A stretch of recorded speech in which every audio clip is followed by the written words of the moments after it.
Good evening and welcome to the Mayoral and City Council Forum for the City of Maplewood. My name is Linda McClune and I am a member of the Roseville Area League of Women Voters and a resident of Roseville.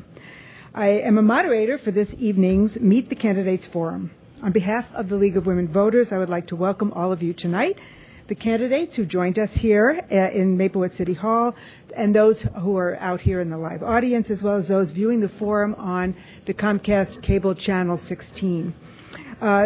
The League is a nonpartisan volunteer political organization for both women and men, organized at the local, state, and national level to encourage informed and active participation in government. This forum is part of our ongoing voter education efforts to help voters make informed decisions at the upcoming elections. This allows you an opportunity to hear candidates face-to-face, discuss issues that are important to you. There is never enough time in a forum such as this to cover all the issues. If your questions are not addressed or you just have additional questions that occur to you as you listen tonight, we encourage you to contact the candidates directly. We hope that over the course of this program you will learn about the candidates and what they hope to do if elected to serve as mayor and on the city council. While the League never endorses a candidate, we are directly involved in shaping important issues to keep our community strong. And if you are interested in learning how to make a similar impact, I would encourage you to pick up some of the League's information available here tonight or visit the League of Women Voters website at www.lwvmn.org. Blatant advertising for the League, sorry.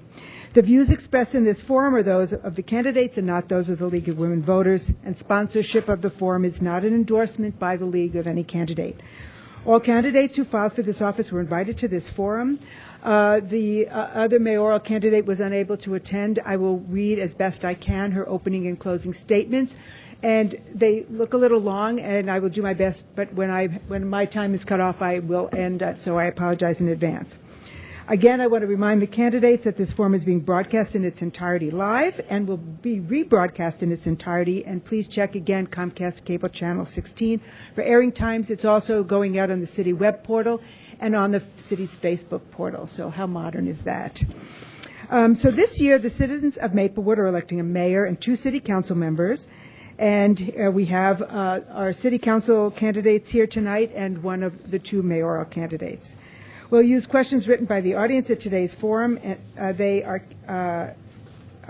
submitted to League volunteers throughout the forum, so if something occurs to you, just hold your card up like this, and some wonderful person with a League button will come over and slowly bring it up to me. Answers to the question need to focus on the questions themselves. A candidate's record, of course, can be discussed, but personal attacks won't be tolerated.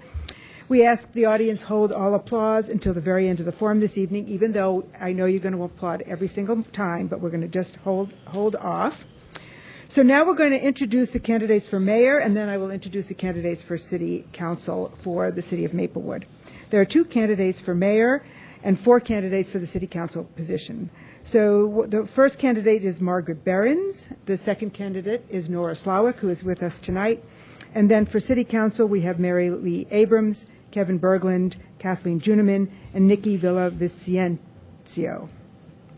So the agenda for tonight will be as follows. All candidates will have 2 minutes for an opening statement, and the timekeeper is sitting in the front row. Say hi, timekeeper.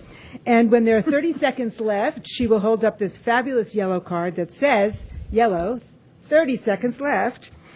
Then when your time is done, she'll hold up the red stop. Nice color coordination there. We ask that certainly you can finish your sentence, but we do ask you not to then continue on, and I will keep interrupting you, and it's not good. This is just to be fair to every candidate so that everybody gets the same amount of time. I'll then start by asking questions from these wonderful piles of cards that I have sitting up here with me. 2 minutes are allowed per response, and we'll start in kind of rotating order, and then partway through I'll just switch the direction just for the fun of it. I think it's good not to always follow the same people, so it makes life interesting. At the end of the question period, we will have 2 minutes again for closing statements in the reverse order of our starting statements. So I think we're all ready.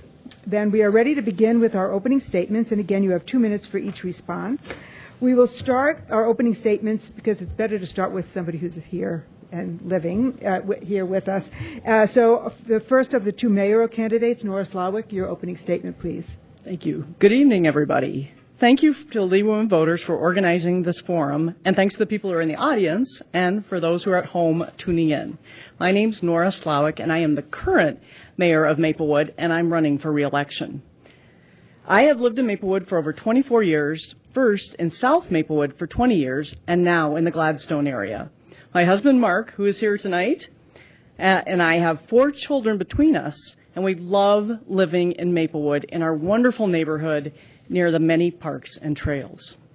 For the past 5 years, I've been honored to serve as your mayor. I want to keep working to make Maplewood the best place to live, to work, and to play. I have listened to and learned from our residents about the strengths and ways to improve Maplewood over the past several years. In the next 4 years, I will focus on what people really want from city government: responsiveness, integrity, a safe place to call home. My priorities include strengthen public safety through strategic policing, fire, and emergency medical services. Continue to improve our streets, right? We know we need that. I know this is very important to many of you. And transit access, including the Gold Line 3 on BRT station. Deepen our focus on economic development with special attention to re-envisioning the Maplewood Mall, St. John's, and Gladstone areas, and protecting our environment, parks, and outdoor spaces. Along with the council, we have restored public trust in the city, and we want to continue to make Maplewood a great place to live. And no one does this alone. Many of you have helped and expressed your opinions over the last 5 years, and I am grateful for that, and together we can move Maplewood forward successfully. Thank you. Thank you very much. The second candidate for mayor is Margaret Behrens, and I will be reading her opening statement. Good evening. Thank you for coming to the League of Women Voters Forum, and thank you to the League of Women Voters for your invitation to participate. I am submitting a written statement as I'm out of town and unavailable to participate this evening. My travel plans were made long before I decided to campaign for mayor of our city, and my plans were non-refundable. I'll provide you with the statement and much more on my campaign website at margaretbehrensformaplewoodmayor.com and at the Facebook page Margaret Behrens for Maplewood Mayor. Please check those out for further details. So for tonight's purpose, the message is simple. The state of our city tells the truth. There is no propaganda that can dispute the declining state of our city. I have lived in Maplewood for 55 years. I have deep roots in our community. I have seen our city at its best and its worst. I have never seen our city in such a steep decline as I do now. My husband and I have been married 36 years and grew up one block from each other in the same Maplewood neighborhood. We live on the property my husband grew up on. We have raised our family here, and our grandchildren have lived here. My husband is retired from 3M, where he was a 42-year employee until his department was outsourced out of our country and he was forced into early retirement. I've worked and volunteered and served in an elected office of the state and represented our city of Maplewood. I have served 3 4-year terms, elected to the Minnesota State Office of the Ramsey Conservation District. In my first year elected to the Board of Supervisors, I worked and succeeded in getting the Conservation District out of the red and into the black for the first time in its 30-year history. I have been there ever since. This experience working to protect our water will be of great value as we work to resolve the contamination by 3M of our and surrounding cities' drinking water. Through my creative leadership, I have turned community outreach and education into a demand program. The well sealing program has had very little activity, has boosted incredibly when I took over. Now the program is extremely successful and has a long waiting list to participate. I'm excited to be able to bring my business management experience to recover the city. And unfortunately, there's 3 more pages, but my time is out. So I would advise you to check her webpage. So now we are ready to hear opening statements from our individuals who are running for City Council. And we will start with Kathleen Juniman. Thank you, Linda. And my thanks to the League. You've been at this a long time, so you do know how to run one of these, might I say. I am, as she said, Kathleen Juniman. I'm an incumbent council member seeking re-election.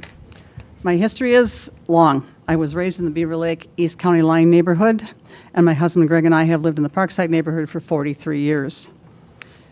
As a former high school teacher, advocate for seniors, longtime community activist for 21 years, and current council member, I bring a broad knowledge base, historic perspective, and a wealth of experience. During my history on council, constituents have described me as thorough, knowledgeable, trustworthy, and dedicated. I am known for my strength, perseverance, and creative solutions if we're at an impasse. I consider it my responsibility to be a well-informed policymaker, resident advocate, and strong city representative. Many great things are happening in our city right now.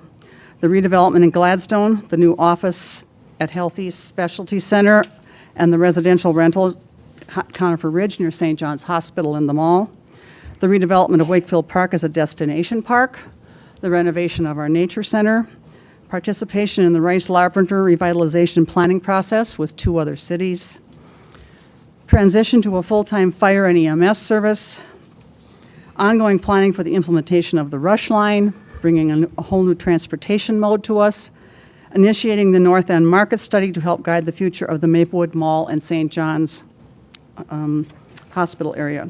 Environmentally, we are a Step 5 Green Step City, one of 6 in the state, and we are known regionally for our energy conservation, environment protection, and urban agriculture. And there's much more. But even with that, there remains a lot to do. Thank you. So, opening statement, Mary Lee Abrams. Thank you, Linda. Thank you to the League of Women Voters. Thank you to the residents who came out here tonight to hear us all in person. And thank you to all the people that are watching at home as well. My name is Mary Lee Abrams, and I have the honor and the privilege of serving right now as a Maplewood City Council member. It's a little awkward. I'm sitting in the mayor's seat right now. Generally, I sit right over here, but tonight we're all here as candidates, and this is a wonderful opportunity as part of our democracy to listen to what the candidates have to say. I have been very pleased to live in Maplewood for approximately 23 years. I raised my 2 sons in this city. They went to District 622. I've been very active in my community, and I have had, as I said, the privilege of serving 1 term on the Maplewood City Council. My work is not done yet. I think Maplewood right now is at a very good point. We're headed in the right direction, and I'm excited to see what comes next. It's also a very crucial point for Maplewood because my first 3 priorities really focus on the future of Maplewood. Right now, all of you know that Sears has closed over at the Maplewood Mall, and there's some other stores that have closed over there as well. That's a very important asset to our city. And one of my priorities is to help the city, help the mall revision what that mall should be used for. Retail has changed thanks to Amazon and to online shopping, and all malls across the country are facing this very same kind of issue. We need to be creative, we need to be nimble, and we need to be prepared for what's next at the Maplewood Mall. My second priority is really to help our public safety and EMS folks. Right now, we're considering on the council adding 2 additional police officers, and I'm 100% in support of that. And my third priority is to focus on transportation. The east end of town has been overlooked in terms of transportation, and I want to be on the council to help make that work for all of the residents and the businesses on the east side. Thank you. Thank you very much. And now, opening statement, again, City Council candidate Kevin Berglund. Thank you, Linda. Mary Abrams, I thought I was sitting in the mayor's seat and you were sitting in the city attorney's seat. No. Well, my chief motivation for running for Maplewood Council is to bring positivity back. The city of Maplewood's administration and its council is heading in a more and more negative direction. One of my first things I can do to bring it into positivity is actually to cast a vote for a mayor who doesn't have a negative bone in her body, the challenger candidate, and actually lives in the city. The city is not welcoming to residents. Residents are uneasy about crime, unsure about education, and don't trust their negative city government and its administration. Also, Maplewood has not been a good neighbor to our neighboring cities. As a result of my city, the city council, they've made poor policy, self-centered decisions.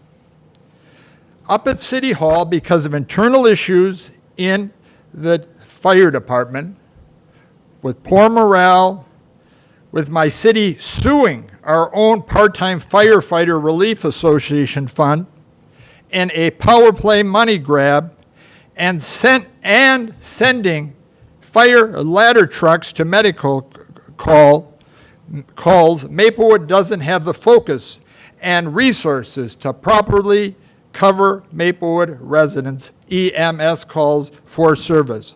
More negative leadership. But instead, we overuse and abuse the mutual aid agreement with neighboring cities to cover fire department calls. Take another negativity of Maplewood and our unneighborly in the city polling. I'm sorry. Stop. Time is up. I apologize. Sorry. That's I thought okay. we That's fine. could finish our You had sentence. Well, you've been talking over your red sign, so sorry. Okay, Sorry about thank that. you. You will have time to bring back those issues for your Okay, closing thank statements you. and during the questioning. Thank you. So now, City Council candidate Nikki Villavicencio. Thank you. Good evening. My name is Nikki Villavicencio, and I'd like to start out by telling you a little bit about myself and why I'm running for Maplewood City Council. I've lived in Maplewood for over 6 years. My partner Daryl and I are renters, and we raise our daughter here. I grew up in Wisconsin. Growing up with family close by was a privilege in many ways, but I always envisioned a community that was free of barriers I faced as a person with a disability. As a young person, I attended the University of Wisconsin-Whitewater and studied broadcast journalism. My college experience gave me the ability to be independent. I set off on a journey. I took a Greyhound bus from Wisconsin to Las Vegas all by myself. My adventure soon brought me to see that the privileges we have here in the Midwest for housing and services for people with disabilities are far better. Well, that was prior to Governor Walker anyways. I set off, my uncle in Minnesota had offered me to move in with him and his family. I was able to gain independence and find my first apartment in St. Paul. My aunt provided me the opportunity for the independence as acting as my personal care attendant for 4 years, and 2 of those years she cared for my partner as well. I explored what my purpose is to my new community. I interned at Gillette Lifetime Clinic, where I was introduced to policy that affects real people. I developed an advocacy training for Gillette consumers. If we want policy that works for people's lives, we must elect the people who will fight for those policies. So I volunteered for many DFL candidates. I worked in Obama's voter outreach program to expand the vote through the Minnesota Secretary of State. Much of my organizing success has been collaborating with organized labor. I've been on the bargaining team that bargained a contract for Minnesota's largest union, SEIU. Because of my work, I'm endorsed by the Maplewood DFL and labor. We moved to Maplewood when I was 7 months pregnant, still envisioning a community that was free of barriers. But now my vision was for my family. Thank you. Thank you very much. 2 minutes, I know, just never always seems like it should be longer than that, so I apologize. So I just want to remind everybody that we need to, issues and voting records are fair game, but we need to be careful about personal attacks, that is very important. Okay, so because the issues are the issues, and it's good to get your point across that way. So I'm going to start with kind of a vision question. All right, and we're going to start with Kathleen Juniman, and we're going to work around in the same order that we just were. So if you received $1 million grant for use in the city any way you wanted, so you're queen or king, right, what would you do with it and why? And with that, we're going to start with City Council candidate Kathleen Juniman. One of the first things I think we would do is apply some of that money to our park system, because we have a park master plan that we're trying to work forward on, and it's slow going when you don't have sufficient funding. So that's a very strong priority. Also in public safety, as Mary Lee intimated, we have been requested to have 2 additional police officers. I feel that's a very high priority, and we need to do whatever they ask us for. Having them up to speed and having enough people and enough of the correct equipment is extremely important. Excuse me. I also think we would want to spend some of the money on the planning that's going on at the north end. We're now calling the north end, up by the mall and St. John's Hospital. And whenever you have a vision plan, it takes more money than you think to finish the plan, for starters, and then to get it staged so you can actually start moving. A plan on a shelf doesn't do anybody any good. So we would love to have some extra money to do with that with. I also think we probably would want to put some more into affordable housing. While we have a fair amount in our eyes, if you look across the metropolitan area, every city needs more affordable housing, and we do as well. So you need to do appropriate planning, look at the areas, thanks to the new transportation, that will be available, and put some energy into incenting developers to come and look at us and see what they can offer us.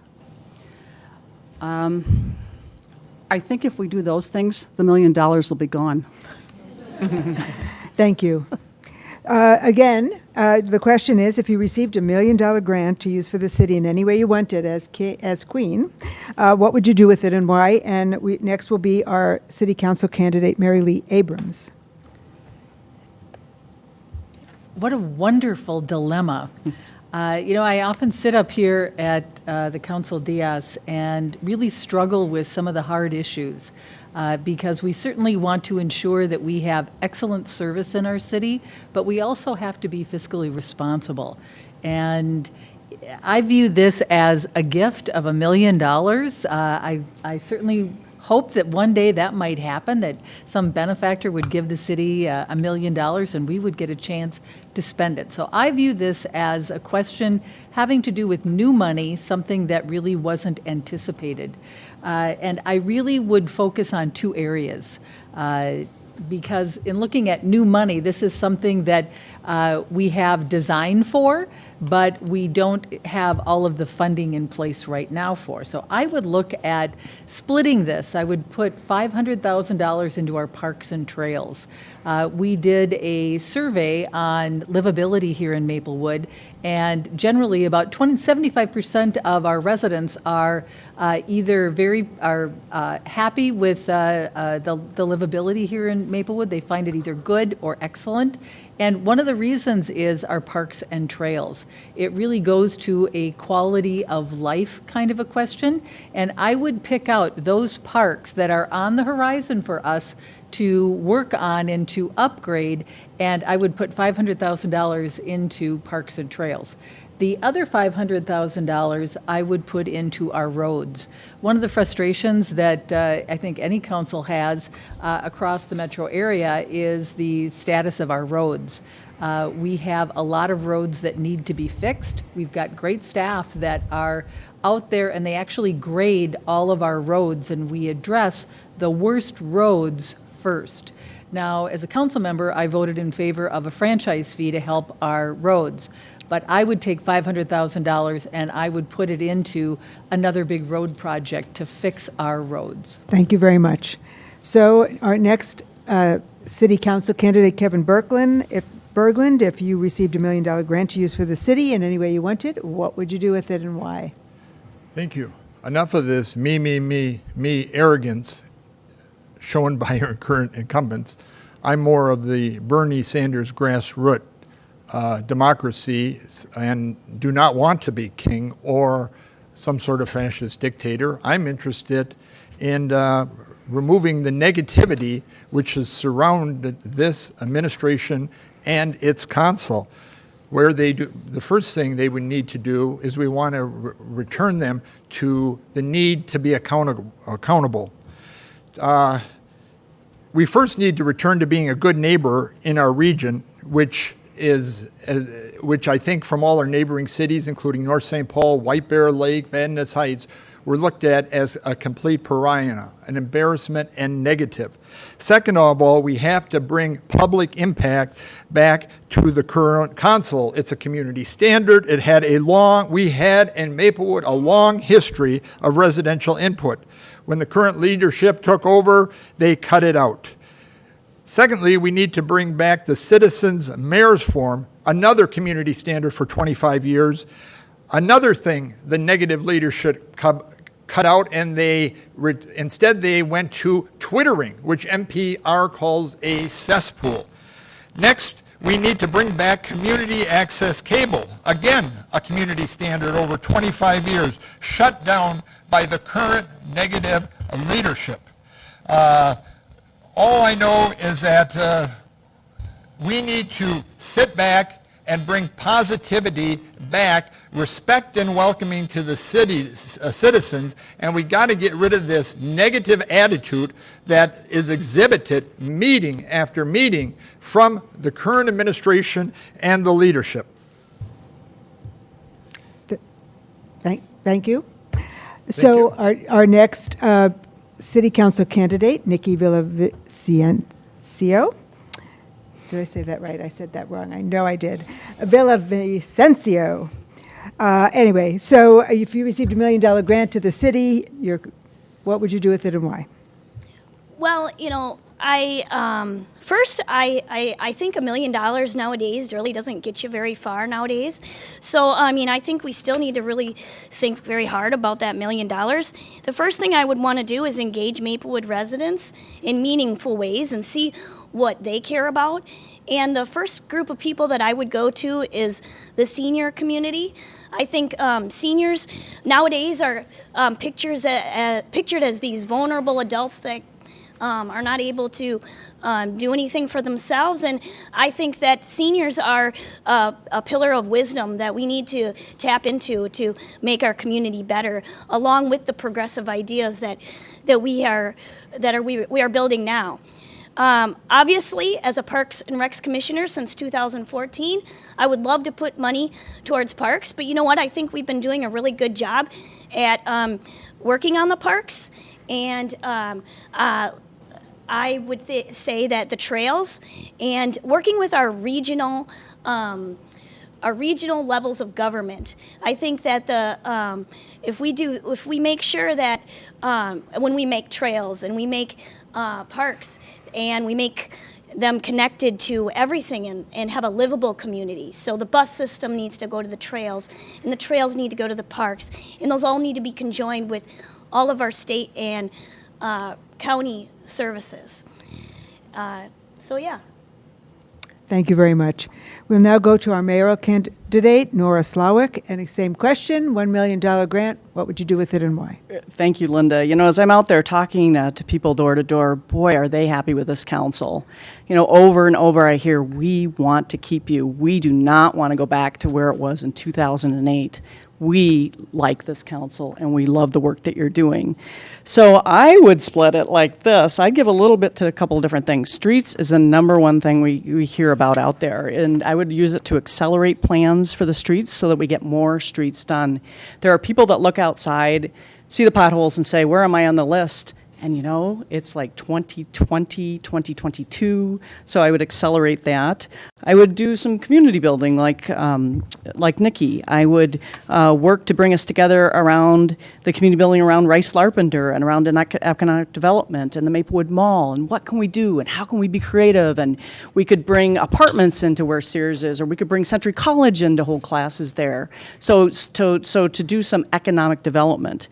I would look at seniors as well. You know, there's a big article, I'm sure you saw your monthly newsletter, about seniors in Falls. We need to take that serious. We give some of that money to help our seniors be as safe as they can, make sure they get the classes and the education they need not to fall. I'd also give a little bit to code enforcement because as I'm out talking to people, they're not necessarily as happy with some of our, trucks being on lawns and all kinds of issues that we see out there, people not mowing their lawns, period, different things. So I probably put a little bit more money into that. And then I think I put a little bit more money, which we're headed towards in the rental housing codes. You know, we have no codes about our rental housing. So I'd put some money towards getting an enforcement officer who can go out there. People would sign up. They'd agree to what rental housing would look like, and we'd hold them to some kind of standards, because that's how our neighborhoods prosper. We want everybody to have equal opportunity to be good neighbors, and rental housing and code enforcement are some of the things that do that. Thank you. Thank you very much. So for our next question, we'll start with Council Candidate Mary Lee Abrams. There are a number of questions here about Maplewood Mall. There's clearly concern about Maplewood Mall, and what options might be considered to deal with the changes at Maplewood Mall?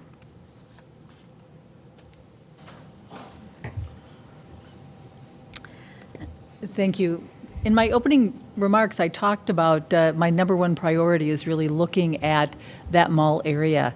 We have to make sure that that mall succeeds. It's an important asset for our city. And as a council member, I think that we can be nimble. Certainly, we can't direct the mall ownership as to what they need to do, but as a council, we can certainly be responsive. Now, what we did do already is we retained the services of Perkins & Will, which is an excellent consulting firm that is currently engaged in a North End study. We're getting an awful lot of citizen input. You can find information if you would like to weigh in on creative ideas for the Maplewood Mall on the city's website. We're going to be having a presentation coming up very soon from Perkins & Will, and they are, I think, a very important first step. Now, I think we have to continue to engage our businesses, and this council certainly has done that. We routinely have BR&E, which is Business Retention and Expansion meetings with businesses in our cities in Maplewood, and we need to continue to do that. Now, in terms of retail and that whole mall area, I want to be creative. I want to think about this from a new perspective, because retail has changed. We all know that. And perhaps that's an area for a new theater. Perhaps it is a recreation venue, a college, maybe even a grocery store. I read in the paper today about Hy-Vee expanding. That might be the first two-story Hy-Vee store. I don't know. Housing, I think, would be a great place to have housing in the Maplewood Mall. And those are just some of the possible ideas. We have to be creative, we have to be flexible, because we really want to grow businesses there. Now, if you look around the mall, that certainly is booming between Aldi's and Thank you. the number of other stores around there, it's booming. Thank you very much. Next, again, Maplewood Mall and what to do about it. And we bring it to our next City Council candidate, Kevin Berglund. Thank you, Linda. Maplewood Mall is the example of the failure and the complete negativity of the city council. They didn't see it coming. Rosedale Mall, of course, is a big success. Southdale is a big success. Ridgedale is a big success. Success is all over. Maplewood Mall, down in the dumps. I do know that this administration and council have tried economic development, and their big success out at the Maplewood Mall is Chick-fil-A. Okay? Well, if you're going to have jobs like Chick-fil-A out at the Maplewood Mall, you better, instead of giving corporate welfare to those companies, you maybe better consider putting aside money for food shelves and freezers for food shelves, so that employers or the employees who work for these kind of companies actually have some place to eat after they get their non-sustainable wages, which is apparently one of the big visions of this council. Not only that, is I know that to succeed in Maplewood, the solution is not the agenda, the goal of this current negative council to increase fees, increase taxes, increase special assessment, make up new fees. That is another negative solution. And of course, they've just added they've added a big boast to your Excel bill. You'll notice that soon. And they plan on going up higher and higher. The next thing, Maplewood has to deal with reality and with their negative debt trap that they've created. Approximately one quarter or more, that's 25 cents out of every property tax dollar you pay now, goes to that debt trap. The debt trap leaves no opportunity for new programs. I bring the positive agenda. We can come in here and clean it up. Thank you. Thank you very much. Our next city council candidate, Nikki Villavicencio. Maplewood Mall, and how would you deal with it? Well, I do agree that the Maplewood Mall is a huge opportunity. An opportunity is the thing that I look forward to the most. But what I would hope that we can strive for as a future city council member is working with strong small local businesses, or sometimes they're referred as micro businesses. And the reason why I care about those businesses so much is because I believe those are the businesses that invest in Maplewood the most. They're the ones that hire our young people, and they teach them work ethic. And those people, those young people, they leave the small businesses in Maplewood and with that strong work ethic for the rest of their life. And we have small businesses in Maplewood that have been here for decades, 30, 40, 50 years.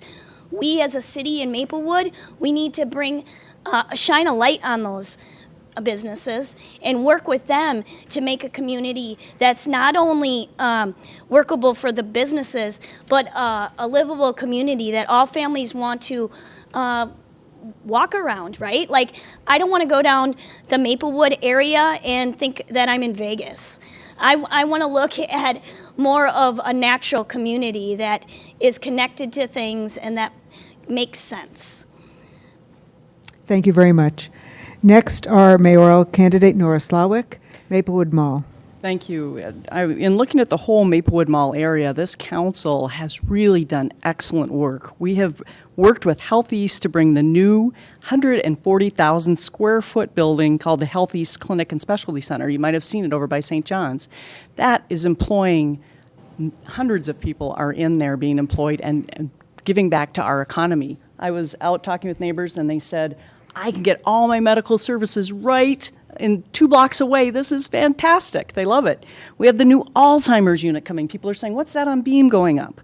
We have a new AT&C store. We have thing after thing after thing that has come while this council has been working together.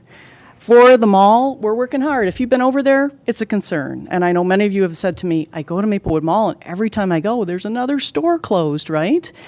So we are working with the mall. We are working to re-envision it. As Councilmember Abrams and Juniman said, we are working on creative ideas.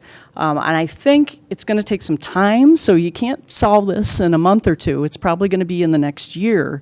But there's a lot of interest on how to change the Maplewood Mall and how to change it for the better of our community. And so I'm convinced we can do that. We have the transit center that's there. We have the rush line that's going to come up all the way from St. Paul. It's going to come up to the transit center at Maplewood Mall. That brings in people that can work there, that can go to the medical appointments. So we know people are interested in the area. It's just planning strategically. And this council is set up to do that with Will and Perkins and the direction we're going. Thank you. Thank you very much. Kathleen Juniman, finally, Maplewood Mall. Thank you. Yeah, Kathleen Juniman, finally, is there some kind of a message there? As everyone before me has said, Maplewood Mall is a concern and a worry, but it's also an opportunity. And we have already started, as Nora implied, with the Perkins and Will people helping us to envision, and these people are extremely creative. I worked on the Rice Lapender process with them, and it's incredible what they can help you envision. And there are a lot of things that can happen. And the thriving businesses around the mall tells you that the area is alive. It's just that mall concepts are fading, and so you have to be a little more creative. We've talked about the possibility of housing. We've talked about a farmer's market. We've talked about, as already been mentioned, a grocery store. When Aldi's went in across White Bear Avenue, I don't know how many people from Legacy Village said to me, finally somewhere to buy food. Otherwise, they have to get in their cars to go to a grocery store. Other than that, they can walk to just about anything. I do think that the educational component is probably a strong possibility because we have all the health facilities to the west, and those people need training. So in the past, we've had a relationship with Century College, who knows what they might see as an opportunity there. Someone brought up, I believe it was Southdale. Well, Southdale is anything but falling apart. It went down, and then it came back up because they revisioned. They reconstituted themselves. It's a whole new experience if you haven't been to Southdale since that happened. You can see what can happen. It's no longer a mall situation. It's a new concept that we all have to grab onto, and as I mentioned before, we're inviting your ideas. Go on our website and find it. Give us what you think should go there. No ideas, as you used to say, no question is stupid. Well, no idea is too out there. We're looking for vision. Thank you very much. Our next question will go to City Council candidate Kevin Berglund. How do you feel about the transportation options that are currently available in the city of Maplewood? Are there enough options, and if not, what would you do to increase the transportation options for the citizens? Thank you, Linda. As a lifelong resident, I know Maplewood. I grew up in Maplewood. I have the Maplewood Beat for a long-running and significant news program, which we report on Maplewood's policies and administration. At times in my life as a bus rider, I keep an eye on the bus department and listen to bus riders, and all I hear is the word poor. Another negative aspect that the Maplewood Council and its administration has neglected. But of course, the Maplewood Council or the Maplewood administration has become less and less professional year by year and more just filled with political operatives. Now, I know that some solutions of transportation is that we should bulldoze and clear cut an ecological trail called the Vento Trail that runs through to the heart of Gladstone, remove the canopy, put up a cyclone fence, and allow eliminating the wildlife, the ecological wildlife corridors for I think probably a $500 million to $1 billion project with hundreds of tons of concrete. And this is their big solution. One of the chief things the current council and administration is working on. Instead of working on the real issues of Maplewood, the swamp in Maplewood, trying to encourage a better community standard for better health care at St. John's Hospital, they are working on another white elephant, which is going to be a huge debacle. A line running through all our residents' backyards. Thank you. Thank you very much. So the issue is transportation and options, and what can we do if we don't have enough. And here we go to City Council candidate Nikki Villavicencio. Well, first I'd like to say that I think I would disagree with almost everything he just said, but I am a bus rider. I have been a public transit rider all my life. I am dependent on it, and the reason I said what I said is because Maplewood isn't a poor in the transit community. For paratransit, it's one of the top cities. And I was the vice chair of the Transportation Accessibility Advisory Committee under the Metropolitan Council. I sat on that committee for many years. So I feel that I know public transit very well. And I feel like as a future Maplewood City Council member, I will be a great asset to advise on those issues because I know it from the very minute aspect of it to the very large. I'm looking forward to the transportation systems. I am eager to know more of the details on them. I think that what I guess I would have to say about the public transit system in Maplewood is that it's like what I was talking about before. We need our community to be connected. And so in order for our community to work for everyone, We need to have a public transit system that everyone can use, everyone can access, and that it's safe. Those are the issues that I'm concerned with, and those are the issues that I will always fight for Minnesota as a whole. Thank you very much. So transportation is on the table. Our mayoral candidate, Nora Slawick. Transportation is really an important issue, and it particularly is important in Maplewood. It's about the accessibility, about the affordability, and we all know it's about millennials, right? They don't want to drive their cars everywhere. They want to live somewhere where they can hop on a light rail or a bus rapid transit and get to places in our city. We are very fortunate. You know, I'm part of Minnesota Mayors Together through the League of Minnesota Cities, as well as the Regional Council of Mayors. And mayors talk a lot about transportation. And when they hear that we have 2 transit lines, they're jealous in a lot of ways. You know, we're going to have one that is going to go from St. Paul to Woodbury, and we're going to have a stop in Maplewood on the 3M campus.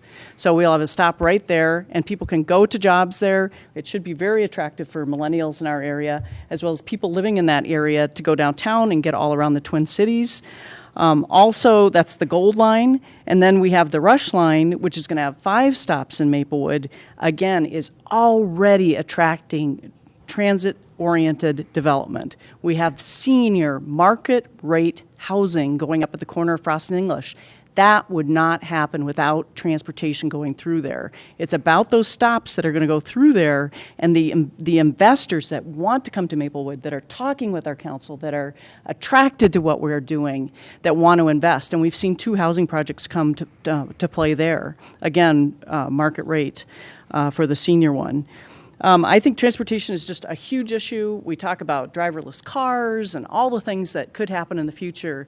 And, you know, we have a city here and a city council that's on the forefront of this. So hang on, let us know what you think and where we're going with it. But I think we're going in a super positive direction. And the Rush Line is likely to be called the Purple Line. So we'll have the Purple Line right here in Maplewood. That's exciting.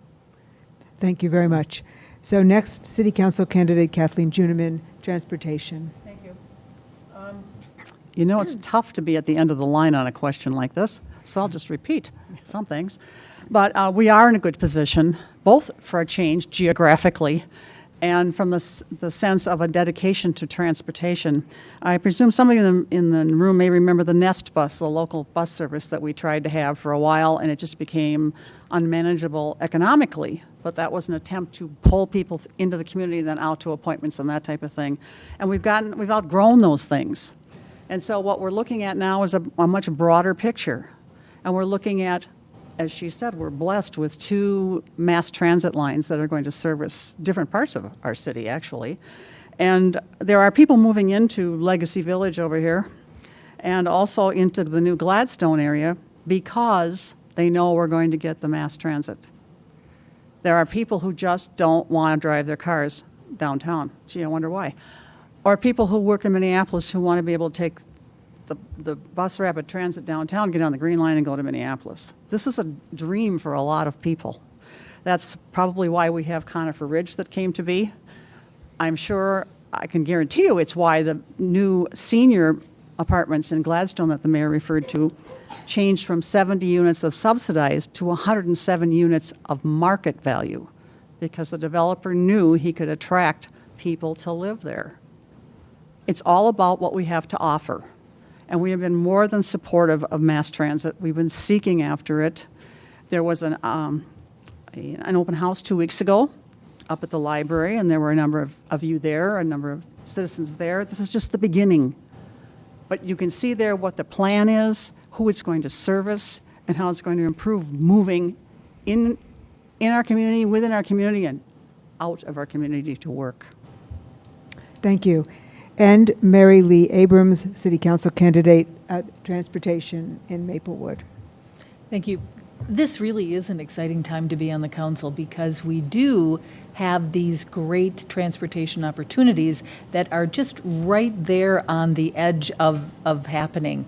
Quite frankly, we can't build enough roads in the metro area to service all of the transportation needs that we have today and for the next 20 years. We just can't build enough roads. And so what we need to do is we need to be visionary. We need to have a vision on what our city should look like in 20 years. And the way that that's going to happen is with mass transportation. We're very fortunate, as the mayor indicated, with the gold line, and hopefully it's going to be the purple line, because then it will be Maplewood Vikings lines. I kind of thought about that. But it's a really exciting opportunity that we would have 2 lines coming through our city. We need to be able to think about how are we going to move people around to get them to jobs, to get them to medical appointments, to get them to their homes, and we can see it already. We can see it happening. That's why it's such an exciting time.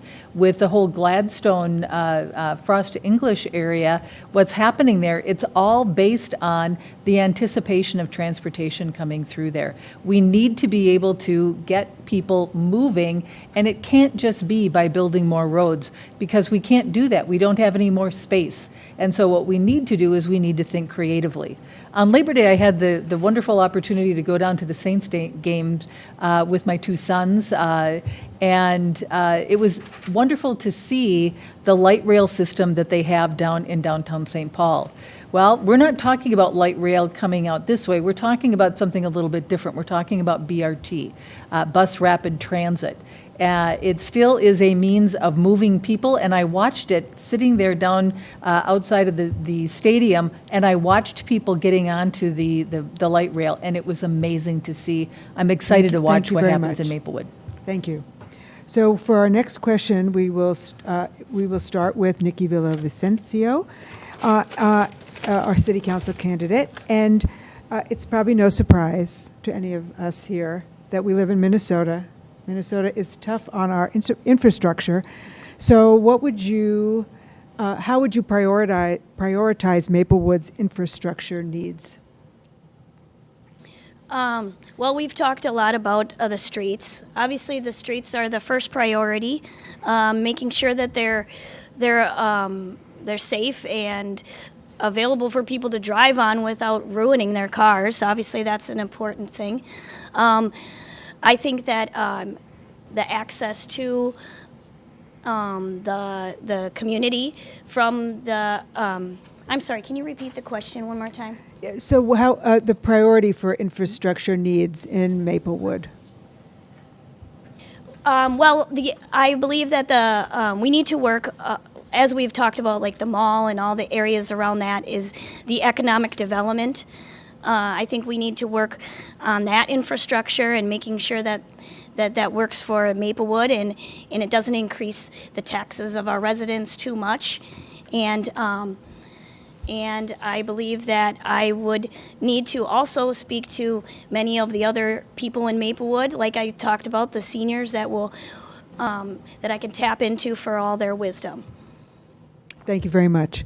Mayoral candidate Nora Slawick, if you could talk about the priorities for infrastructure in Maplewood.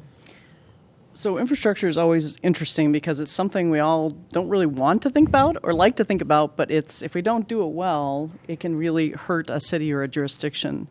You know, when you think about infrastructure like streets, this is one of the really stellar opportunities and what Maplewood has done so well on in working with our partners, our neighboring suburbs, and the county. So we have a lot of county roads.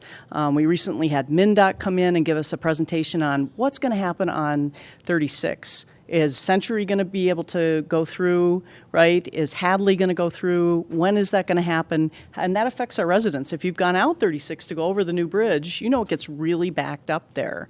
So we are planning now for how do you get the roads moving. By the way, Hadley will go first, and Century isn't even on the radar screen yet. So it's going to be a little while. We also are working all the time on these street projects with our neighborhoods and talking to our neighborhoods about our living streets. Maplewood has done a lot of innovation in terms of putting sidewalks on the streets. I was asked today, you know, when is the sidewalk going to go in by Edgerton School, when are you guys going to do that?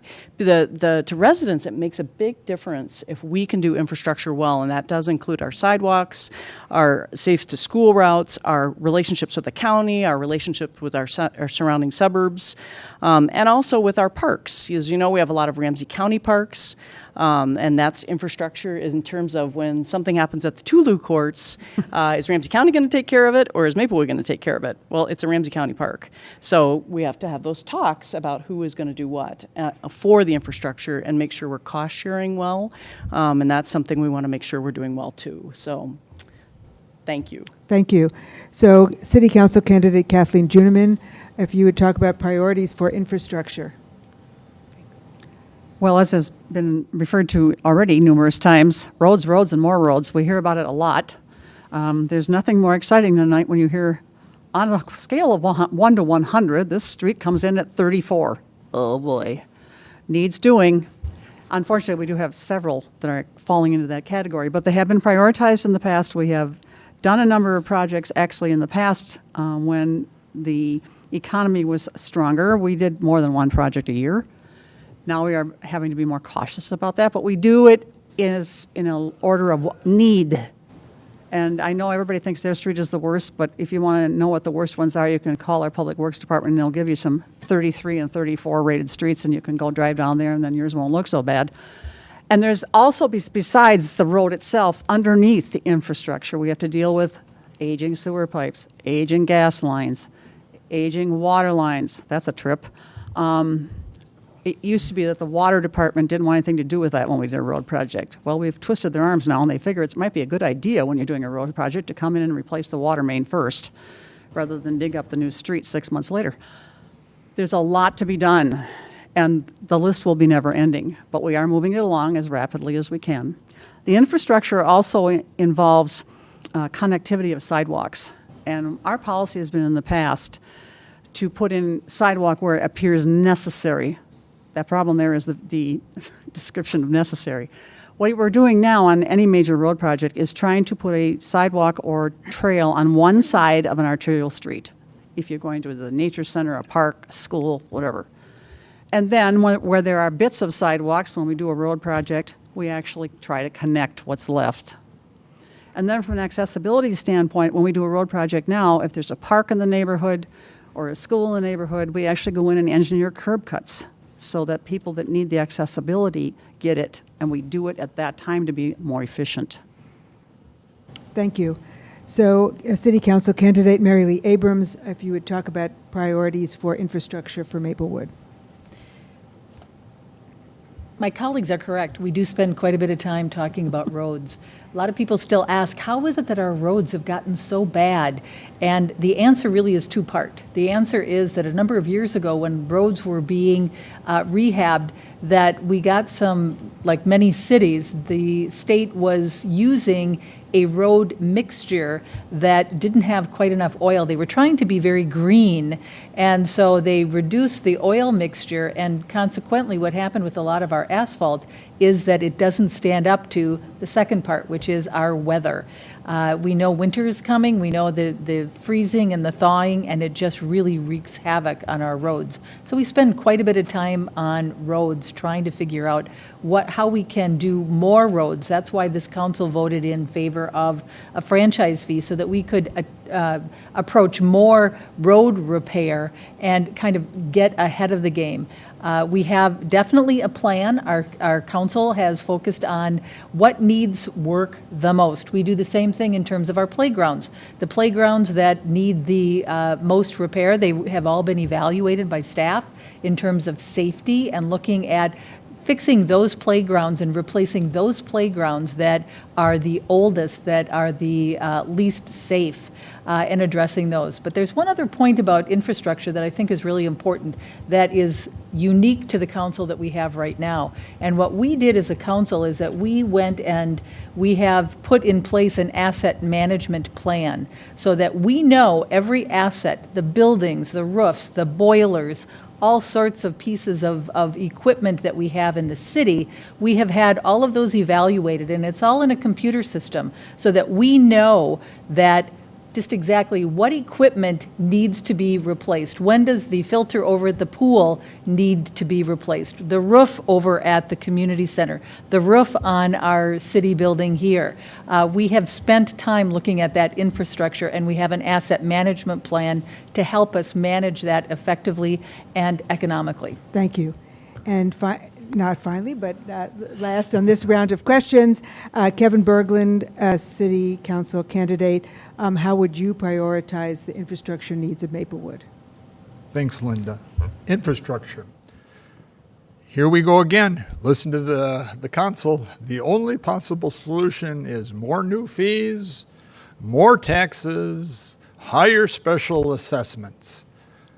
You look at what the current council administration did for infrastructure, their top priority is they closed down the Maplewood Community Center and gave it for free to the YMCA, and then, wow, we don't have a space for Park and Rec. Their top vision, their top agenda item is to build a new community center down at Wakefield after a boondoggle from 1995. Now, that's all the negative solutions. My positive solution is my top priority is to realize there's many seniors and there's people who are disabled in this community, and we need to look at the trails and roads and routes and all the impediments for people in wheelchair who have limited mobility. This council has ignored it. It's time to take that is low cost, and get curb cuts, places that people can go through, and not just at the end of sidewalks. Of course, roads are a top priority. Your current council, what did they do? The courts brought down, through pressure, the special assessment for little ramblers to a special assessment of $3,800 after it being approximately $8,000. Now they're back up to $6,600, and they still want more, and they're failing, even by their own admission, with their road projects. And you know what? The ones they do, they're not repairing them. They're not seal coating them. You know, Maplewood has its own road department where they can put what they call a Band-Aid and come in there and mill and overlay and make it as brand new. And there's no special assessment of that. Thank you very much. Thank you. Yes, thank you. So I think we need a little change of pace, don't you? So I think we're going to reverse the direction. It's good for us to follow somebody else. So we're going to start with the next question with Nikki Villavicencio, and we're going to give them 1 minute each for the next two questions to make sure our timers are ready to go. So the first of these 1 minute questions, I'd like you each to give our listening audience the two strengths that you would bring to the office if elected. And we'll start with you, City Council candidate Nikki Villavicencio. Well, as a future Maplewood City Council member, I will be committed to diversity and honoring the diversity of all of Maplewood, whether that's north or south or young or old or families. I have done a lot of work in intergenerational organizing with many labor movements, and I think that's a big aspect that I bring to the community. And I don't think you should underestimate the voice of the unheard. So I think that's what I bring to the City Council, is that I'm a person who has a perspective that has never been heard at the City Council. Thank you very much. Kevin Berglund, can you tell us two strengths that you would bring to the City Council if elected? Thank you, Linda. Yes. And of course, likewise, welcoming, respective attention to diversity of cultures, diversity of mobility, diversity of ideas is the number one priority. We're not hearing from anybody. We're not having public presentation. We're not having city citizens input. That is the current administration's their mantra and their action. Things which bring, the other thing I would bring is I would throw back the curtains and no more of this eating dinner before the City Council with top administrators and the current council chewing over the ideas, chewing over what's going to go on before they come out here to talk about the real issues. openness, positivity, diversity. Thank you. Thank you. Mary Lee Abrams, City Council candidate, what two strengths would you bring to the council if elected? First one that comes to mind is problem solving. I've been a practicing attorney for over 30 years. And as a practicing attorney, I am engaged in problem solving every day. And I have to tell you that sitting up here at the DS, we have the responsibility to solve a lot of problems creatively, within budget, how to do the best that we possibly can for our residents. And so I think problem solving is something that is important. I know I have to do my homework whenever we get our council packets, lots and lots of meetings, and it really requires problem solving. The other thing I bring is passion. I am passionate about our city.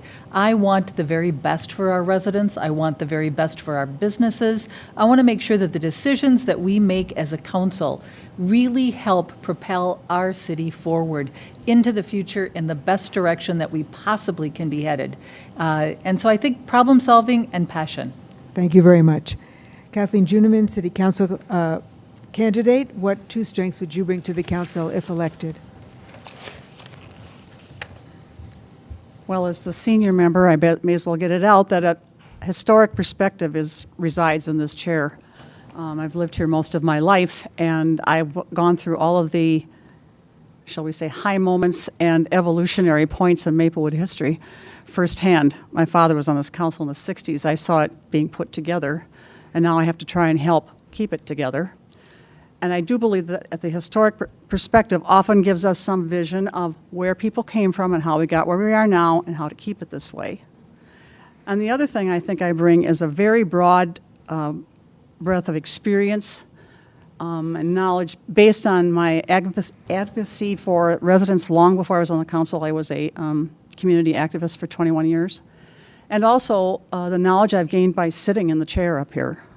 You get a lot of people's input and perspective over time that helps you build a new thought process for yourself.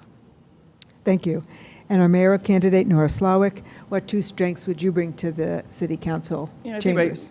Thank you. My biggest strength is vision. You know, I'm the one that suggested that the MCC partner with the YMCA. We were losing $500,000 a year on taxpayer money, and now we're in the black. And it was a negotiated deal with agreement after agreement after agreement on how much they were going to give and how much we were going to give. We were visionary about the market rate senior apartments. We're visionary about the transit programs. We're visionary about pulling out of the cable commission, which is a dinosaur now. We have YouTube and all kinds of other ways to communicate. My second one would be credibility. I was a legislator for 7 terms. I chaired a finance committee in the legislature. I work as a project manager and have worked in the past as one. And I keep results and I keep the residents in focus. Credibility, I'm a resident too, so I care what happens as much as you do. Thank you very much. So we're still on our second of our 1-minute lightning round questions. And so this we'll start with City Council candidate Kevin Berglund. What is your favorite, I love this question, so I'm sorry I have to ask it. What is your favorite part about living in Maplewood? And we'll each have a minute for this question. Oh my gosh. Thank you, Linda. I think one of the big amenities in Maplewood, one of the principal things that entice families to Maplewood, people with good incomes to Maplewood, to try to bring positive change to the incredible damage that has occurred here for many years. The damage, I think, that when one of the members got on many years ago, I think a news program called it Dysfunctional Maplewood, and I think the council member was actually pictured on city pages in 2006 holding a hand grenade. I think trails are the biggest important amenity, which has wildlife and connects the chain of lakes, things that are really important. And of course, the big vision of this current council is to bulldoze that for $500 million or more and tell everybody that's a wonderful improvement for a bus line, which is just the same speed as the current bus line to the mall. Thank you. Thank you. Mary Lee Abrams, what is your favorite part about living in Maplewood? You know, Maplewood is a really special place. I don't know how many other cities can boast that they have their own hospital, that they have their own Fortune 500 company here, that they have their own mall, that we have 36 parks and 15 preserves, over 930 acres of parks in our city, and all of those trails. Those are all fabulous amenities. But I would say the favorite thing about living in Maplewood, it's the people. It's the residents, it's my neighbors, it's my family. That's really, I think, my favorite part about living in Maplewood. Thanks. Thank you. Kathleen Juniman, in 1 minute, your favorite part about living in Maplewood. My favorite part of living here is that this is not an ordinary 60-year-old suburb. We are a progressive city that's on the move. We care about what's to come. We acknowledge what has gone in the past. And it makes us a complete picture. It's why people are attracted here. People are attracted by our environmental policies. They're attracted by our parks. They're attracted by the fact that they do have a say if they care to come and participate or get online and participate. We're not just sitting still. We're not just some city outside of St. Paul. As a matter of fact, I think the people in St. Paul are probably a little jealous of the people who live in Maplewood. Thank you. Nora Slawick, your favorite part about living in Maplewood. Well, I love living in Maplewood, and I would say, as others have said, it is the people, definitely. You know, I've been out talking to hundreds and hundreds of people this summer, and I'll tell you to a T, they love living here, whether it's the parks and trails, the lakes, the convenience to 36 and 94 and shopping, whether it's the Progressive Council. I mean, people really appreciate Maplewood and like living here. So my favorite part is the people. We've had so much community engagement. We've done the Kid City project. We've done the Laugh-In Day. We've done the big park events. And people come to those and they say, wow, right, 700 hot dogs, I think, at our last event. Wow, Maplewood is a wonderful place to be. Thank you. And Nikki Villavicencio, our city council candidate, what is your favorite part about living in Maplewood? I'd love to tell the story about what I told at the last legislative session to Senator Uyghur. Is my favorite thing is when I'm riding on the bus from the grocery store with my daughter in tow, and I've got groceries on the back of my wheelchair. I love to get off the bus and jump onto one of our trails. And the cool thing about our trails is we have state, county, and local trails in Maplewood. So that's why I think trails are my favorite thing in Maplewood, and that's what drew me to first be on the 20-year Master Parks Plan, and then in 2014 was on the Parks and Recs Commission, and is just that trails, and that's what I hope to bring to Maplewood is that regional leadership of connecting our state legislature and our county and our local governments. Thank you very much. So we'll go back to 2 minutes, our time, make sure our timers are ready.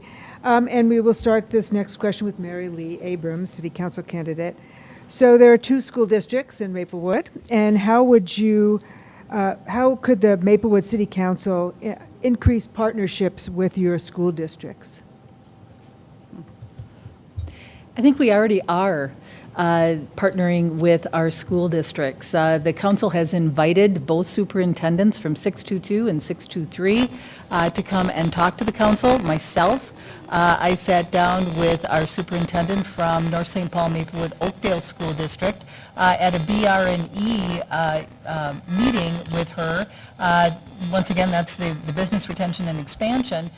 We sat down, and it was myself as a member of the council, some folks from the Planning Commission, and someone from the Chamber of Commerce sat down with her to talk about how can we partner better with the school district. And I'm excited to say that she's going to be coming to a council meeting very soon, and we are going to be exploring more ways that we can partner. We sure have 2 great school districts that are doing some amazing things with our kids, and I'm excited to see how we might work better with them. I know that I'm looking forward to the opportunity, so stay tuned because both superintendents will be coming in the fall and talking about what's happening in their school districts and how we can work better together with them. Thank you. City Council candidate Kathleen Juniman, How can Maplewood City Council better partner or increase its partnerships, I guess I should say, with the school districts in Maplewood? Well, first of all, the fact that we have brought it out into the light that there are 2 districts in Maplewood.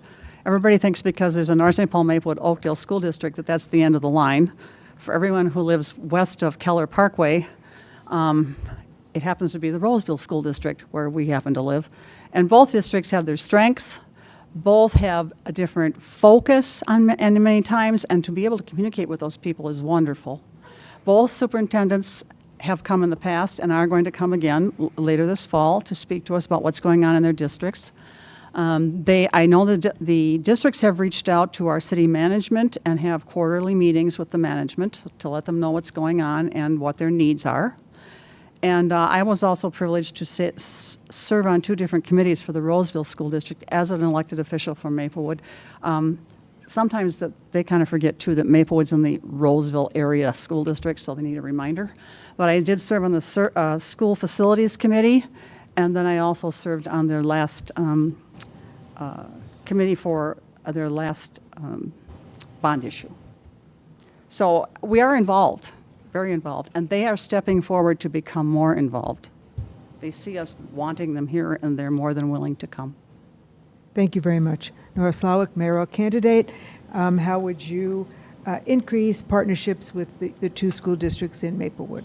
You know, the school district is really an important relationship for us. I'll always remember the superintendent of 622 had us in with realtors to talk with realtors about how important it is that the school district sells a lot of people on where to move.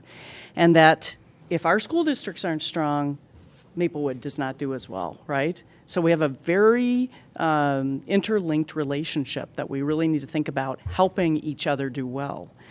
Some of the ways we could partner better is, of course, with the police. We have our police liaisons. I know we're doing a lot of things. We do a bike giveaway to kids in the Roseville schools. I know there's with Mayor Lee along with the BR&E visit, and they're doing a lot of innovation in the 622 schools. The biggest place I probably think is increased partnership would be working on the achievement gap. You know, if you've been looking at the headlines the last week or two, we are not making it in Minnesota. We are not reducing that achievement gap. And I think, again, we're interlinked. The cities, we have the residents, and the schools that are educating the kids, and how can we close that gap? One of the ways specifically they're finding with some of the African American attendants in schools are missing as many as 26 days of school. You know, maybe the police could partner, or our community service officers could partner with stopping by the home, seeing what's happening, digging into that a little bit about what's happening. Because, you know, when we all, as this very famous Minnesota politician used to say, we all do better when we all do better. So when school districts do better, the city does better, and same back and forth. Thank you. Now, Nikki Villavicencio, again, how would you foresee increasing partnerships with the 2 school districts in Maplewood? Well, some of the work that I have done with the school districts thus so far has been some of my most fun work. I have the privilege of being a Kid City ambassador through the Maplewood Parks and Recs Commission, and I've gotten to know some of the principals and teachers through Kid City when we plan our events, and I hear the concerns that they have in our schools. And so I think, you know, one of the first things that I would like to do is just to meet with more of the principals and hear what their concerns are and what they like about being in Maplewood as a school district, and then also partnering with them to have children clean up the parks and do fun things like that. But you know, last year I did this long training. It was like a Leader in Me training with 622, and it was really great to listen to the other parents as well and hear what their concerns are with the school and the school district and connecting those 2 things. And before my daughter was in public school system, she was a recipient of Head Start, and I was the parent president of Head Start. and that is also in Maplewood. And reaching out to them is important because they're also an important asset as they serve usually people with, they serve children with disabilities and lower on the economic scale of Maplewood, so it's important to hear their concerns as the most.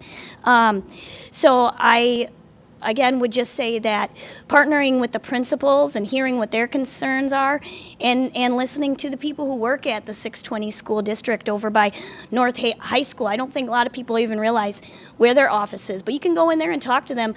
They're usually eager to talk to people. Thank you very much. Kevin Berglund, how would you increase the city's partnerships with the 2 school districts in Maplewood? Thank you, Linda. And I know this, going back to the record, what's in evidence of the current council, one of the first things they did, because they have just not been good partners, not been good neighbors, as they were with the Ramsey-Washington Cable Commission. First thing they did was, of course, they eliminated DARE. The school districts counted on that partnership, and they threw it out. Is that a good partnership? I know the extent of their real, true, authentic desire to work with the professional educators in the district is small. They talk about having a laugh-in. You know what? They can't even get the board meeting of the Roseville School District on their cable. They can't keep up their agreement up to date with the education or the Edgerton Maplewood Community Center. What happened when you enter in with a partnership with like Maplewood? The education department, which is extremely important, you're dealing with professionals and educators. When you come to Maplewood, you're dealing with political operatives. Maplewood has to focus on their debt bond, their low bond rating, and their pledge to Wall Street. They're going to just continue to up fees and taxes just to make them satisfied. You know what? When they pulled out of that Ramsey-Washington Cable Commission, they not only hurt Maplewood, they took community access. That would be kids in their sporting events, kids in their schools' plays, away from everybody, not only in Maplewood where parents can't watch that, but everyone in the 12 other cities, including Vadnais Heights, North St. Paul, Lake Elmo, Oakdale. The survey says, Maplewood's own survey, people don't trust them, residents don't trust them. Thank you very much. So we are, this is probably, we're getting close to kind of our last questions. And so I have a lot of questions on the same kind of general topic, and I think I'm going to ask it not the way these are stated, but a slightly different way, and we will be starting on this question with Kathleen Juniman, City Council candidate. How do you walk the balance between representing your constituents and providing leadership?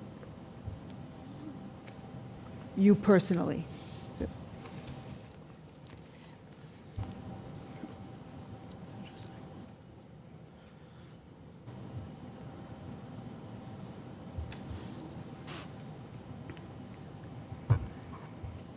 Well, first of all, as a resident, I think I have at least a basic knowledge of what the people who live here need, since I am one. But you hear from a lot of people about a lot of things, and there's no lack of communication from people. So you do hear from the residents, but you're elected to represent them, so that's what your job is. Your style of leadership varies with the person. Mine happens to be direct, as most people will tell you. And I like to think of myself as someone who puts a puzzle together. To me, that's leadership. You take the things that are put in front of you, an average project, you get staff report, you get neighbors' input, people call you, you go out and visit. You take all those pieces, you come to the table, and 5 people have to move those pieces around to put them together to make it work. And to me, that's leadership. You make it work. Leadership is not about, look at me. Leadership is how do we, as 5 leaders, put things together to make life work for the residents who live here. Thank you.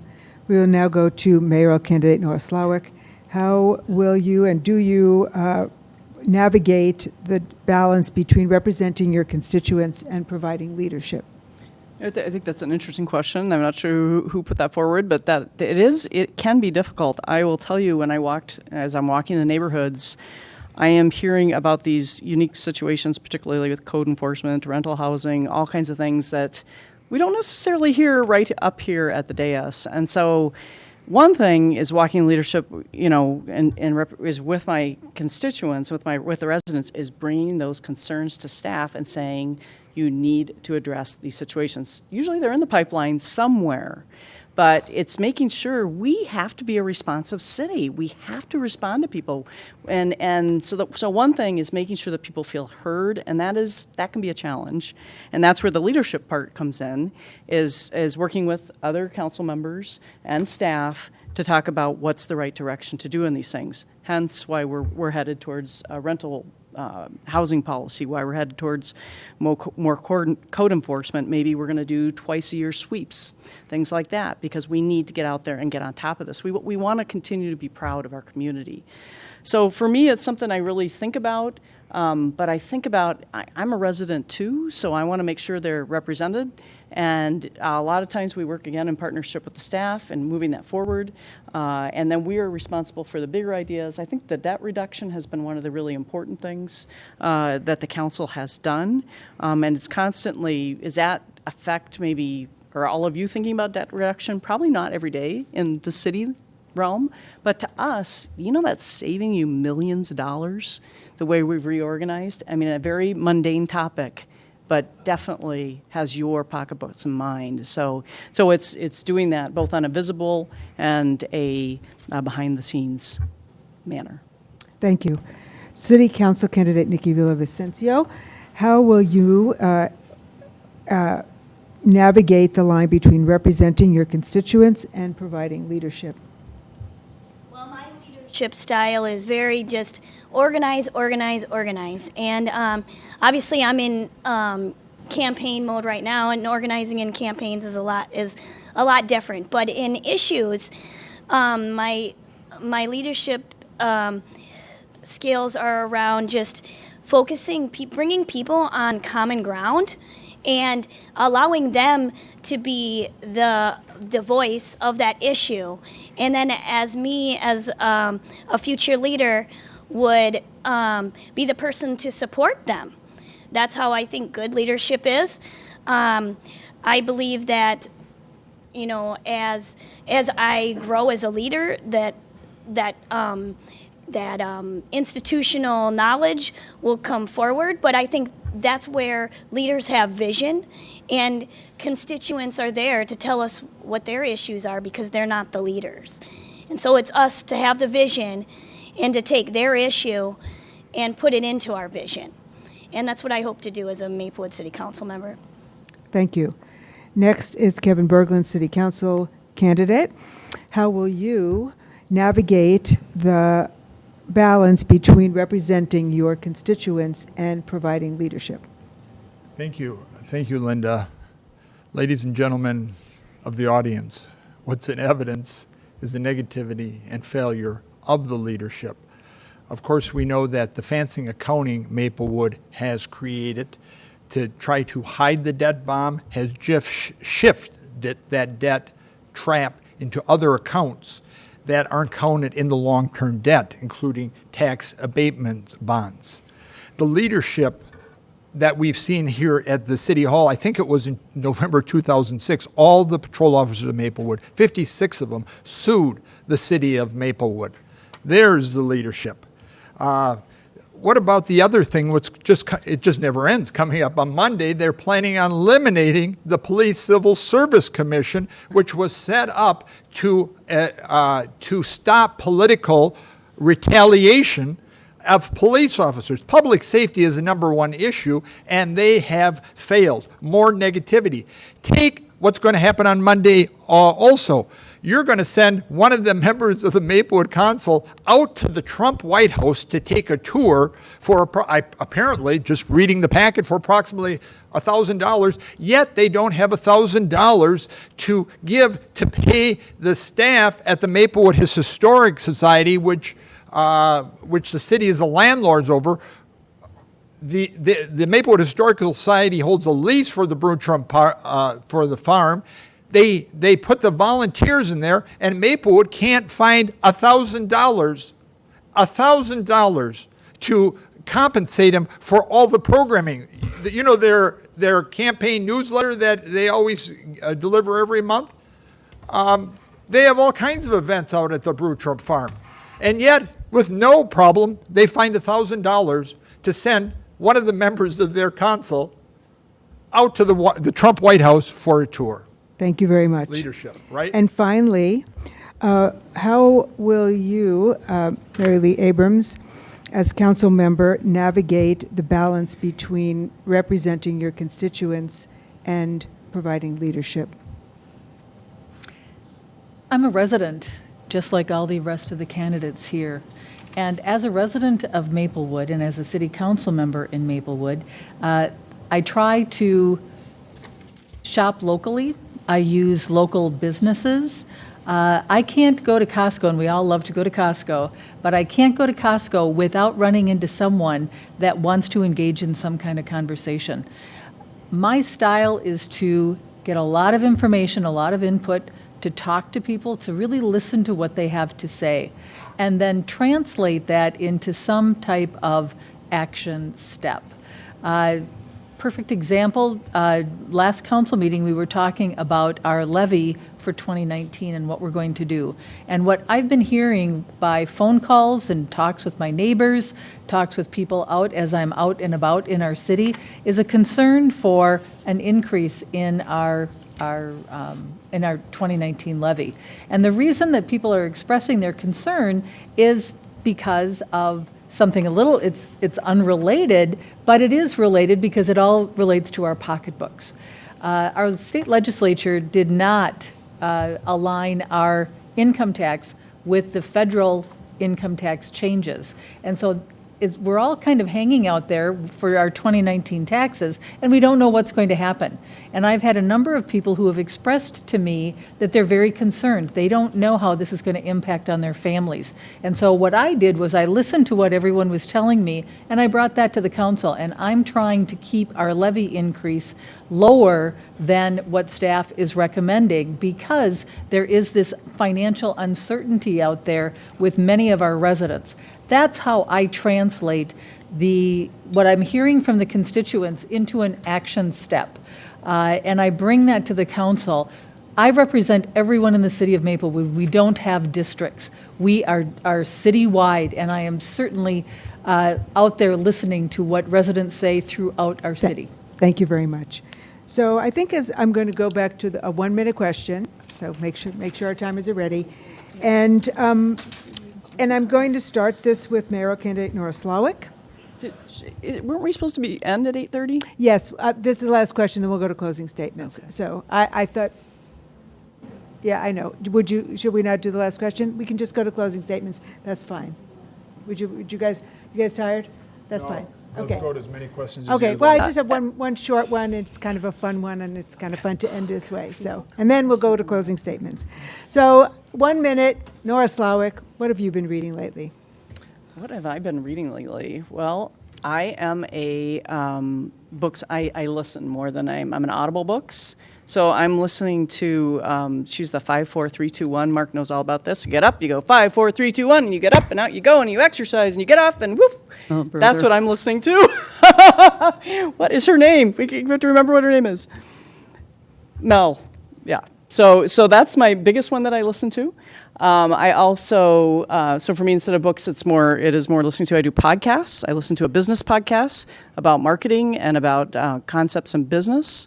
I listen to an Oprah podcast, and so I'm an Oprah fan, and it's all about faith and how the world needs faith in their leaders, and leaders need faith. So for me, and I read a variety of magazines and council packets. Thank you. Nikki Villavicencio, what have you been reading lately? Well, actually, I was trying to think about the last book I read was probably Dora the Explorer, to be honest with you. But other than that, I read a lot of news. NPR News is a big fan of mine. And yeah, I'd say a lot of online news is what I read. Thank you. Kevin Berglund, what have you been reading lately? Thank you, Linda. And of course, reading is so wonderful, especially now with all these electronic devices where you can take them with all the time. And so, what am I reading? I know that my service on the council required to be on top of the events, trends, to know how other cities have succeeded. And it's so easy now to read, for example, The Economist, read the New Yorker, read the Wall Street Journal, just pull up a book and read part of that through the Ramsey County Library. So the most important thing, of course, is that people do their homework, because you cannot count on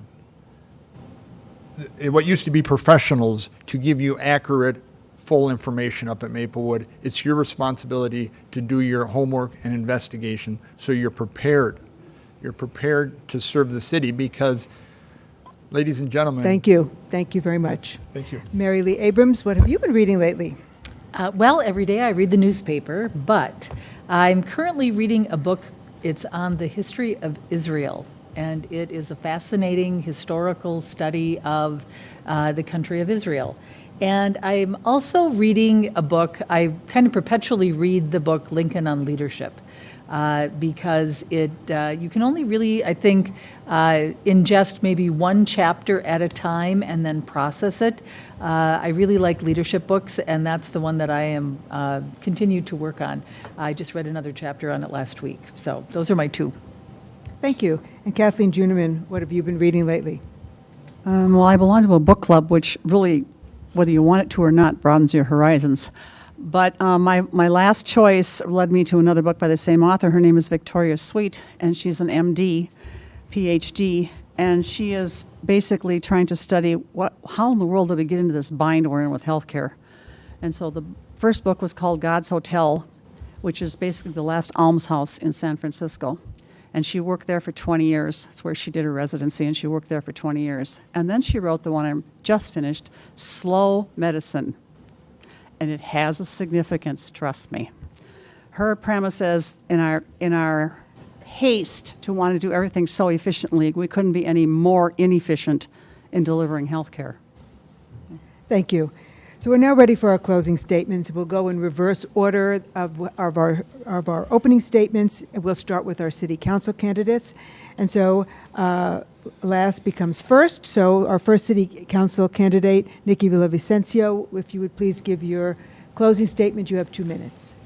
Thank you, League of Women Voters, for putting on this forum, and thank you for everyone who has been listening and being patient.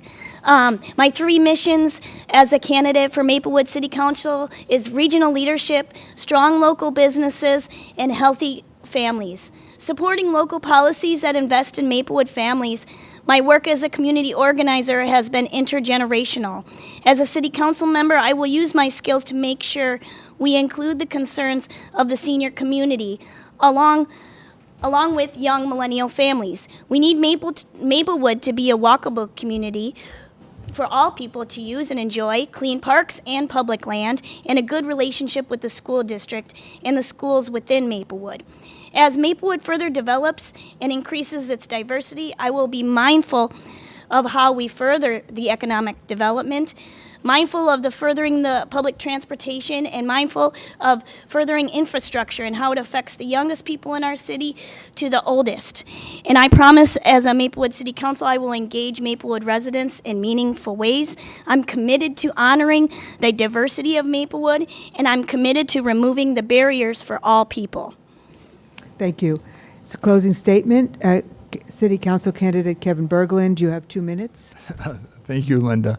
And I think you can see from the current incumbents up here the privilege entitlement attitude which is rotting City Hall and the good life in Maplewood. I'm again asking for not this phony transparency and asking for the city hall to make the FBI findings of the FBI investigation into City Hall Administration Attorney Affairs public. They're still, after these years, hiding it. Of course, they rigged the system to give themselves 5 years instead of 4 years. I do want to thank, with all due respect, the city of Maplewood for allowing this Meet the Candidate show on this community access, public access show to be cable cast and replayed. Of course, looking at the city of Maple's administration, tonight this show it's using this facility, I believe, for free, using the Maplewood cable TV channel for free, using the camera equipment for free, supplying the cameras for free, editing the show for free, promoting its broadcast on the internet for free, putting it up on the website for free, doing all kinds of things. And yet, for any other candidates forum, any other issues by any other member in the Maplewood community, they can't do any of this. They've completely shut down any community access, any discussions of issues, and they say, our engagement is Twitter. As I said, NPR calls that a cesspool. What needs to be done is there has to at least been a conversation. There has to be a conversation. They can't all just continue to put out their publicity, everything is wonderful, when their own survey says it was just that they're unsure of crime, uneasy about education, and they don't trust them. Thank you very much. Yeah, thank you. Our closing statement, City Council candidate Mary Lee Abrams. Again, you have 2 minutes. Thank you to the League of Women Voters for this forum. It's an important opportunity for our citizens to be able to listen to candidates. I also want to thank the citizens of Maplewood for trusting me to serve you in my first term as a Maplewood City Council member.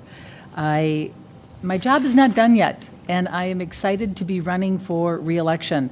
When I first ran for Maplewood City Council, Maplewood was struggling to get away from a negative reputation and a lot of financial debt. I promised back then to help chart a new course for our community, and I believe that I have helped in doing just that.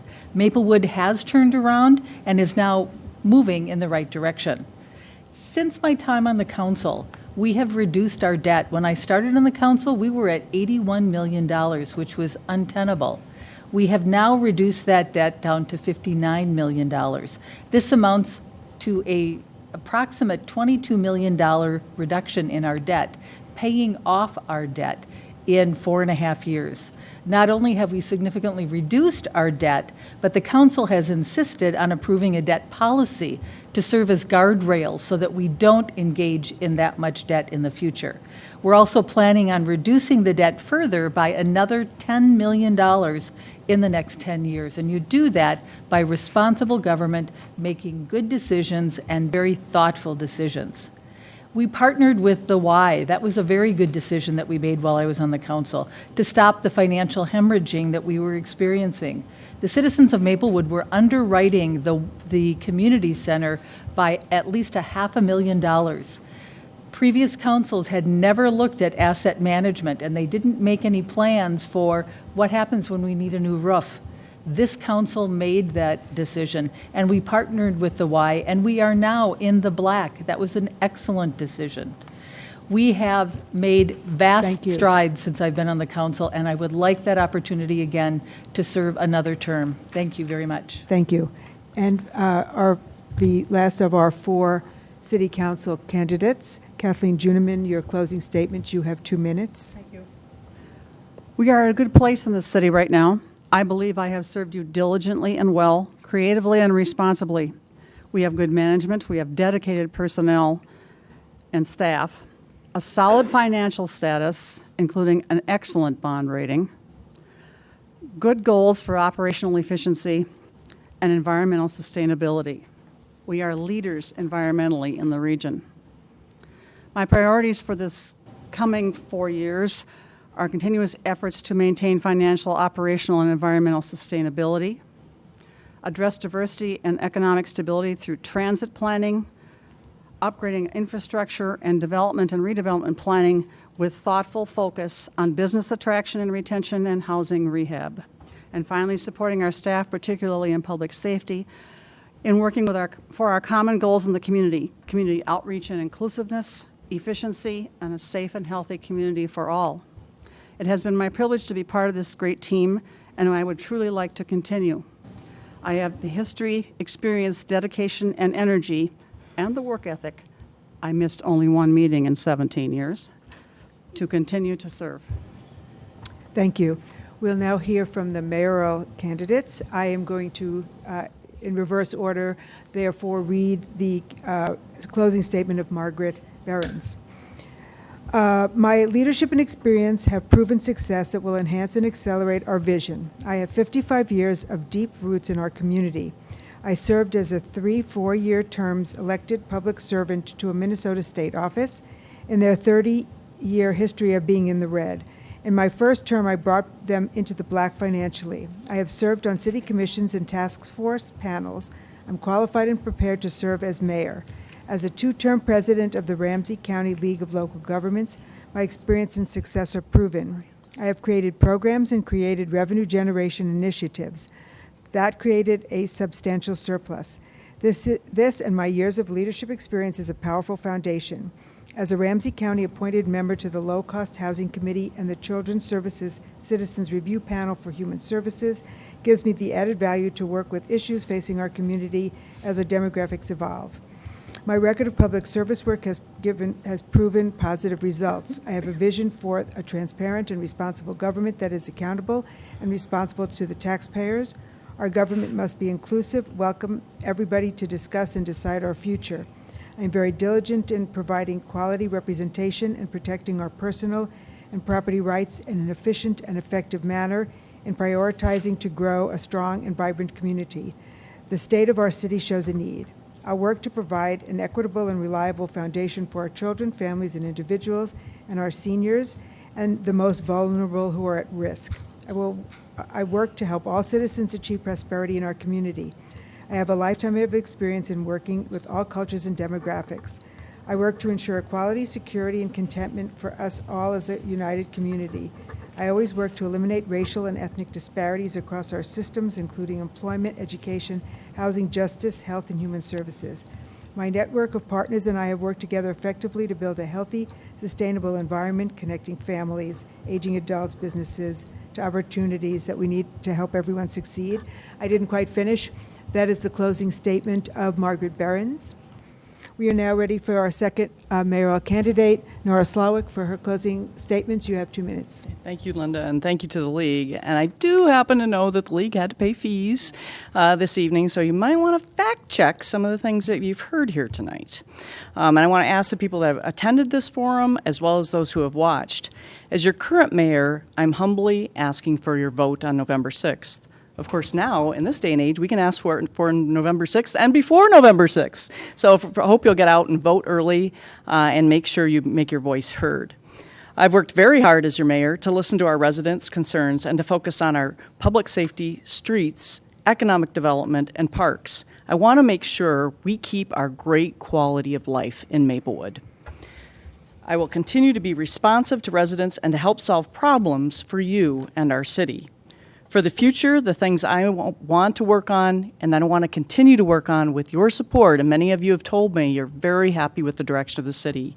I want to focus on economic development, including the business expansion and retention, with a focus on the redevelopment of the Gladstone area and adding more housing and retail to the Frost English villages, as well as our North End plan for Maplewood Mall. Accelerating residential area road improvements and prioritizing public safety needs. Opening the new Wakefield Park amenities featuring a new community building, athletic fields, and a picnic shelter, which will benefit the whole city, and implementing the Maplewood 2040 comprehensive plan focused on land use, housing, sustainability, parks, trails, open space, and transportation connections. So it's been great to talk with all of you here tonight and to be out in the neighborhoods. And I just want you to know I really care about Maplewood and I care about our future. And a vote for me will continue to make sure that Maplewood is prosperous. Thank you. Thank you. I would like to remind the audience that the views expressed in this forum are those of the candidates and not those of the League of Women Voters, and sponsorship of this forum is not an endorsement by the League for any candidate. I would like to thank the candidates and the live and TV audience. On behalf of the League of Women Voters, I would like to acknowledge and thank the candidates who are serving their community by their willingness to participate in the democratic process by running for office. I would like to just indicate that all of those of us timing and running this forum are volunteers, and that the League of Women Voters did in fact pay for production and AV services this evening. I would like to thank the audience here who've taken time out of their busy days to attend the candidate forum, and those of you at home watching your candidates discuss issues that are important to your community. The forum will be aired in its entirety on your Comcast Cable Channel 16, the Facebook web portal, and the city web portal. Please check those locations for air times. Every vote, as we've seen in the last few years, every vote does count. So this election day is Tuesday, November 6th. The polls are open from 7 a.m. until 8 p.m. So we hope you'll take a friend and a neighbor and vote on Tuesday, November 6th. Thank you and good night.